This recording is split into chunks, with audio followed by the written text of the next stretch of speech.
Hello and welcome everyone. This is the 14th lecture of Ancient Indian History and it is the part 3 of Buddhism.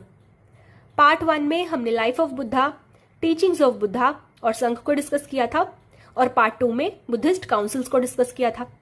And in this part will discuss sects of Buddhism. तो Buddhism के 3 major sects हैं. Theravada Buddhism जिसे Hinayana Buddhism भी कहा जाता है, second Mahayana Buddhism and third Vajrayana Buddhism.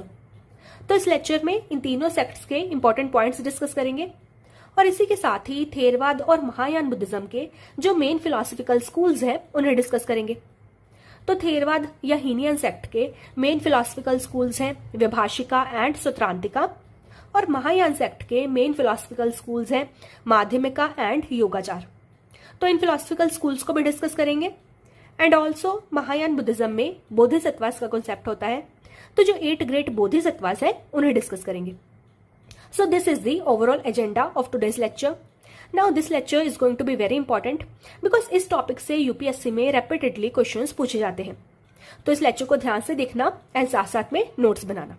Okay, so now without any further delay let's begin. Okay, so starting with the Theravada और Hinayana sect of Buddhism. Theravada का लिटरल मीनिंग होता है doctrine of the elders. Theras elders को कहते हैं एंड वाद मीन्स डॉक्ट्रिन.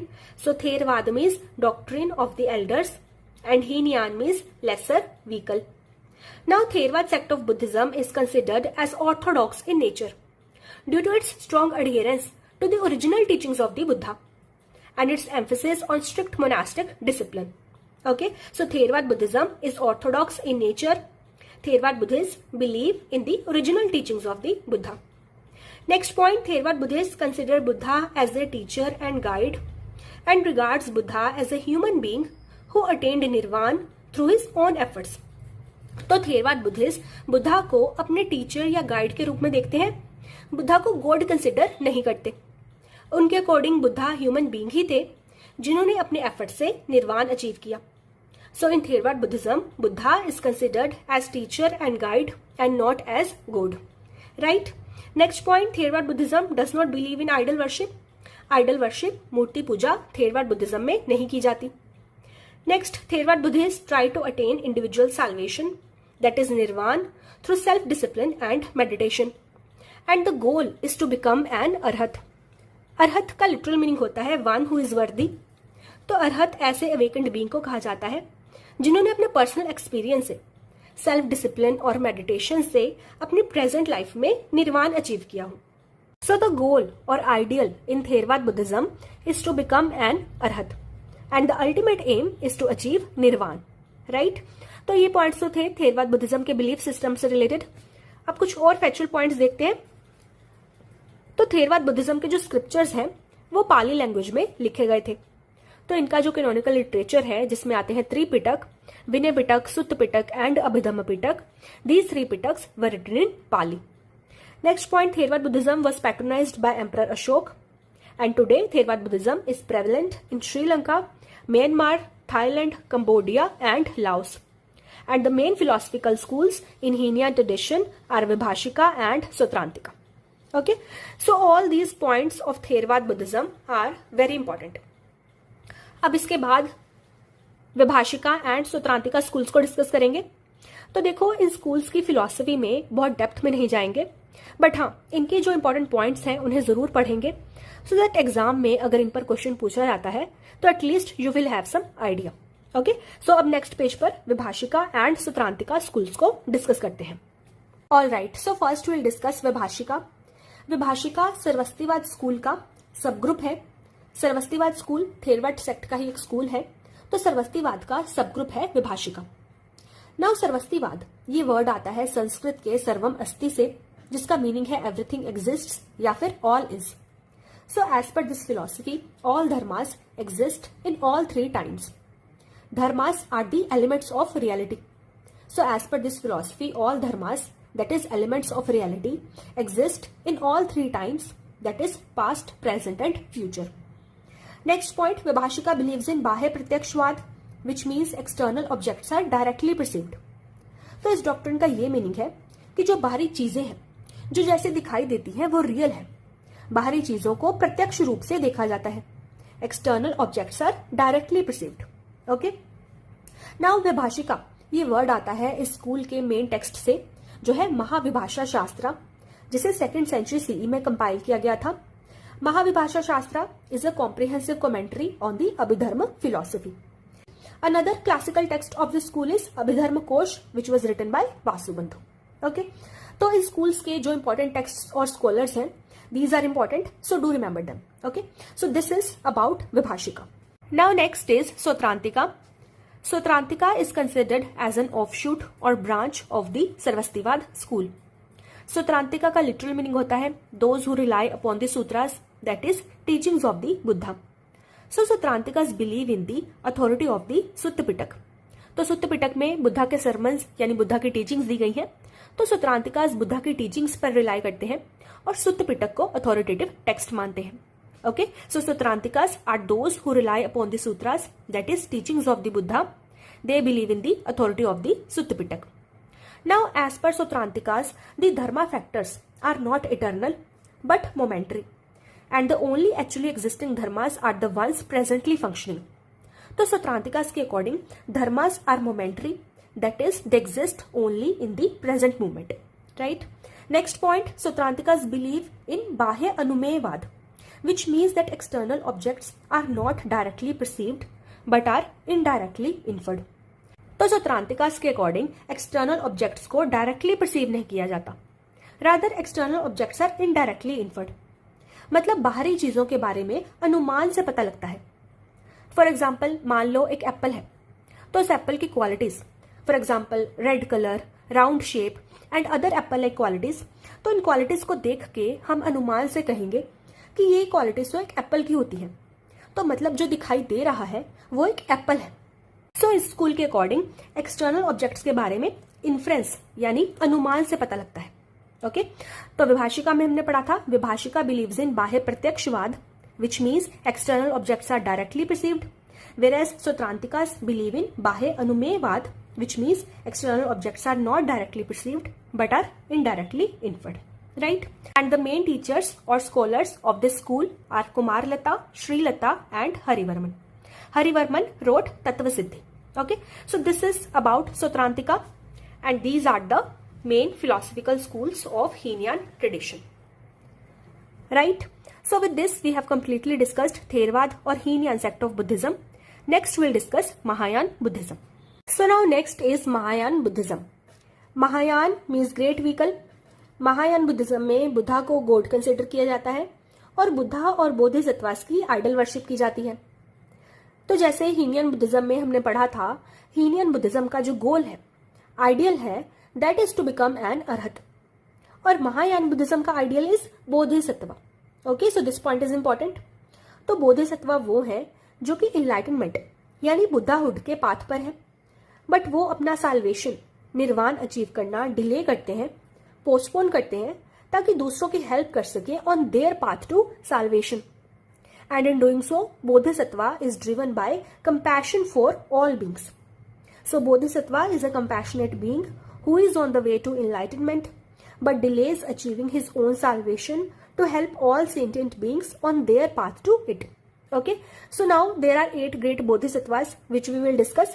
पहले Mahayana Buddhism के important points discuss कर लेते हैं, इसके बाद महायान के फिलोसफिकल स्कूल्स डिस्कस करेंगे and there after we will discuss 8 great Bodhisattvas, right. So Mahayana Buddhism believes in the universal liberation from suffering for all living beings and the ultimate aim is spiritual upliftment of all beings. तो देखो, Theravada Buddhism का जो गोल है वो है individual liberation और Mahayana Buddhism का goal है universal liberation.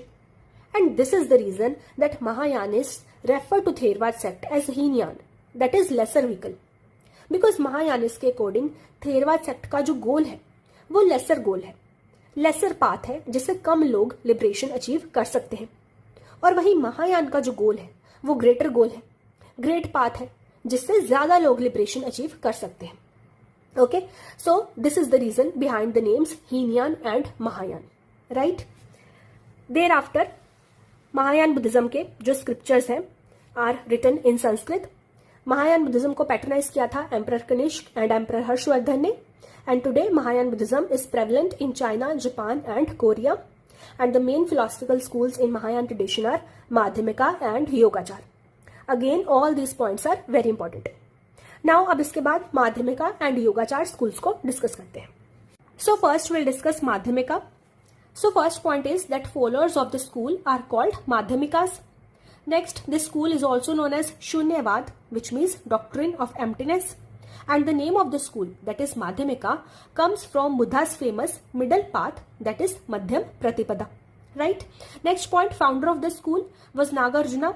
He belonged to 2nd century CE, and his famous work is Mula Madhyamika Karika, which means fundamentals of the middle way. So this is the most important work of this school. Do remember this. Now next is the core tenet of this school. So the core tenet of this school is that all phenomena are empty, that is shunya, of inherent nature or essence, that is स्वभाव, and exist only in dependence on other causes and conditions. तो मतलब कोई भी phenomena है, उसकी कोई inherent nature या essence या एग्जिस्टेंस नहीं होती. All phenomena lack independent existence and they are dependent on other causes and conditions for their existence. Right? So this is all about Madhyamika. Now second school is Yogachar. Yogachar literally means practice of yoga, and this school is also known as Vigyanvad, which means doctrine of consciousness. Now the core tenet of this school is that consciousness is the only reality, and all other external or material objects in the world are nothing but ideas or states of consciousness. तो इस philosophy के according जो external या material objects हैं, they are unreal, that is they are nothing but ideas और states of consciousness. So in other words, as per this philosophy, there exists nothing outside of the mind. Mind alone is the only reality. That is, consciousness is the only reality, and the external or material objects are the ideas or states of consciousness. Okay, so this is the core tenet of this school. Next point, the most important writing of this school is Lankavatar Sutra. Okay, now Yogachar philosophy has two phases. First phase is associated with the works of the school's founders Asanga and Vasubandhu. They belong to 4th or 5th century CE. Now Vasubandhu was initially the follower of Sarvastivada school, but later he converted to Mahayana under the influence of his elder brother Asanga. Okay. Now the important works of this school written by Asanga includes Mahayana Samgraha and Sutralankar. And the important work of Vasubandhu is Vimshatika Vigyapti Matrat Siddhi. Okay. And the second phase is associated with the works of great logicians Dignag and Dharmakirti. Right. So this is about Yogachar school. So these are the main philosophical schools of Mahayana. Okay. So now we'll discuss 8 great Bodhisattvas. First is Avalokiteshvara. Avalokiteshvara का literal meaning है the lord who looks down. Avalokiteshvara को पद्मपानी और लोकेश्वर भी कहा जाता है. Padmapani means lotus bearer and Lokeshvara means lord of the world, और उनका स्पेशल एट्रीब्यूट है compassion. So Avalokiteshvara is the lord who looks down. He is also called Padmapani which means the lotus bearer, and Lokeshvara which means the lord of the world, and his special attribute is compassion. Okay, next is Manjushri. Manjushri wisdom और insight के बोधिसत्वा है, और उनकी special activity है understanding को stimulate करना, activate करना, और उन्हें डिपिक्ट किया जाता है with a naked sword in one hand to destroy error and falsehood, and with a book in other hand describing 10 paramitās. Now paramitās, this term is important. इस पर यूपीएससी प्रीलिम्स में question पूछा जा चुका है. paramitās स्पिरिचुअल परफेक्शंस को कहते हैं. For example generosity, morality, wisdom, patience, truthfulness, etc. So paramitās are the spiritual perfections which are developed by bodhisattvas on their path to enlightenment. Okay, so Manjushri is the bodhisattva of wisdom and insight, whose special activity is to stimulate understanding, and he is depicted with a naked sword to destroy error and falsehood, and with a book describing 10 paramitās. Paramitās are the great spiritual perfections which are the cardinal virtues developed by bodhisattvas. Next is Vajrapani. Vajrapani is this Turner bodhisattva who punishes sin and evil, and he bears thunderbolt in his hand. Thereafter next is Maitreya. Maitreya पर भी UPSC prelims में question पूछा गया था. Maitreya is the future Buddha representing love and compassion. Next is Samantabhadra. Samantabhadra का literal meaning है universal worthy and he is associated with practice and meditation. Now there is a term Shakyamuni tried या फिर Shakyamuni Trinity भी कहा जाता है. तो Shakyamuni tried में आते हैं शाक्यमुनि बुद्धा, मंजुश्री एंड सामंत भद्र. Okay. Thereafter next is Kshitigarbha. Kshitigarbha is the guardian of beings in hell realms and he is well known for his vow to postpone his own enlightenment until all beings in hell realms are liberated. Okay, so Kshitigarbha is the guardian of beings in hell realms. Thereafter next is Akashagarbha. Akashagarbha is associated with the element of space as well as wisdom and he helps sentient beings purify their transgressions. Transgression means offense or sin, right? So Akashagarbha helps sentient beings purify their transgressions. And last is Sarvanivaran Vishkambhin. Sarvanivaran Vishkambhin removes or eliminates all obstacles to ensure successful meditation, right? So these are the 8 great bodhisattvas. And with this we have completely discussed Mahayana Buddhism. अब इसके बाद Vajrayana Buddhism discuss करते हैं. So now coming to the last topic of this lecture, that is Vajrayana Buddhism. Vajrayana का literal meaning है diamond vehicle या फिर Thunderbolt vehicle और वज्रयान बुद्धिज्म को मंत्रयान, तंत्रयान या फिर तांत्रिक बुद्धिज्म भी कहा जाता है बिकॉज इसमें रिचुअल्स, मंत्रास एंड तंत्रा के ऊपर एम्फेसाइज किया जाता है in order to achieve enlightenment in a single life time, right. Next point, Vajrayana Buddhism में फीमेल डेटी तारा को वर्शिप किया जाता है. Tara is a savior goddess. She is highly revered and worshipped in Vajrayana Buddhism. Next point, Vajrayana Buddhism में गुरु के role पर बहुत emphasise किया जाता है और गुरु को तिब्बत में लामा कहते हैं. So in Vajrayana Buddhism great emphasis is placed on the role of guru and the Tibetan translation of guru is lama. Next, Vajrayana Buddhism Mahayana Buddhism में से डेवलप हुआ था around 6th-7th century CE in India and later it spread to Tibet and other parts of Asia. Right. Next point, Vajrayana Buddhism was patronized by Pala kings of Bengal and Bihar, and today Vajrayana Buddhism is prevalent in Tibet, Nepal, Bhutan, and Mongolia. Okay, so this is all about Vajrayana Buddhism. So here we come to the end of this lecture. In this lecture, we have discussed sects of Buddhism, Theravada, Mahayana, and Vajrayana Buddhism. I hope आपको ये lecture helpful लगा होगा. Now Buddhism के अभी कुछ और topics बचे हैं जिन्हें हम आगे आने वाले पार्ट्स में डिस्कस करेंगे. Okay, so keep watching and keep learning. Thank you so much.